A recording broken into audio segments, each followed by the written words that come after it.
കിച്ചണിലെ കാര്യങ്ങളൊക്കെ ഒന്ന് പെട്ടെന്ന് തീർത്തിട്ടുണ്ട് കേട്ടോ. ഇന്ന് എനിക്ക് വേറെ കുറച്ച് പരിപാടികളുണ്ട്. അപ്പോൾ ചായ കൂടിയൊക്കെ കഴിഞ്ഞ് ക്ലീനിങ്ങും കഴിഞ്ഞ് കുളിയും കഴിഞ്ഞ് വന്നിട്ടുണ്ട് കേട്ടോ.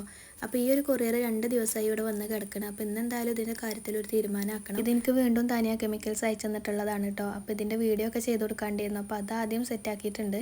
പിന്നെ ഫുഡൊക്കെ കഴിച്ചിട്ട് ഞാൻ കുറച്ച് നേരം റെസ്റ്റ് എടുത്തിട്ടുണ്ടായിരുന്നു. റെസ്റ്റ് എടുക്കാൻ നല്ലോണം കിടന്നുറങ്ങിയിട്ടുണ്ടായിരുന്നു. ഞാൻ എണീറ്റ് വന്നപ്പോൾ പ്രത്യേകിച്ച് പണികളൊന്നും ഇല്ലായിരുന്നു. അപ്പോൾ ഞാൻ വിചാരിച്ചു ഒരു ക്ലോത്തും കൂടി ഉണ്ടല്ലോ തയ്ക്കാനായിട്ട്, അതും കൂടി ഒന്ന് റെഡിയാക്കാം കേട്ടോ. അപ്പോൾ ഇതിൻ്റെ ഇത്രയും തുമ്പ് പോയാലും ഇതിങ്ങനെ വീതിയിൽ പിടിക്കുമ്പോൾ തന്നെ എനിക്ക് അത്യാവശ്യം നല്ല നീളം കിട്ടുന്നുണ്ട്. കാരണം ഇത് നല്ല വീതിയുള്ള മെറ്റീരിയൽ ആയതുകൊണ്ട് ഞാൻ പെട്ടെന്ന് തന്നെ അത് പോയിട്ട് സ്റ്റിച്ച് ചെയ്തിട്ടുണ്ടായിരുന്നു. ഞാൻ സ്റ്റിച്ചിങ്ങിൻ്റെയും കട്ടിങ്ങിൻ്റെയും വീഡിയോ ഒന്നും എടുത്തിട്ടില്ല കേട്ടോ.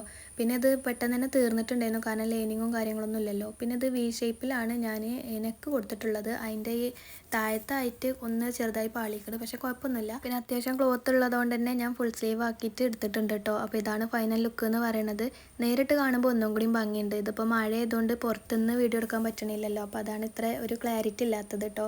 ഈ ഒരു വീഡിയോ അയച്ചു കൊടുത്തെന്നാണ്. ഞാൻ ചെരിഞ്ഞിട്ടാണ് നിൽക്കുന്നത്, ഓളൊന്നും കൂടിയും ക്യാമറയും ചെരിച്ചു. ഇങ്ങനെ കാണുമ്പോൾ ഇതിക്ക് ഈ ഷോള് അത്ര മാച്ചില്ല എന്ന് തോന്നിയെങ്കിലും നേരിട്ട് കാണുമ്പോൾ കുഴപ്പമില്ല കേട്ടോ. വലിയൊരു മാറ്റം തോന്നണില്ല. ഇപ്പം ഒന്നും ഈ സ്റ്റിച്ചിങ്ങും കട്ടിങ്ങും തന്നെ ഉള്ളൂ എന്ന് വിചാരിക്കരുത്. മഴ ആയതുകൊണ്ട് വേറെ വീഡിയോ ഒന്നും എടുക്കാൻ പറ്റുന്നില്ല കേട്ടോ. അതുകൊണ്ട്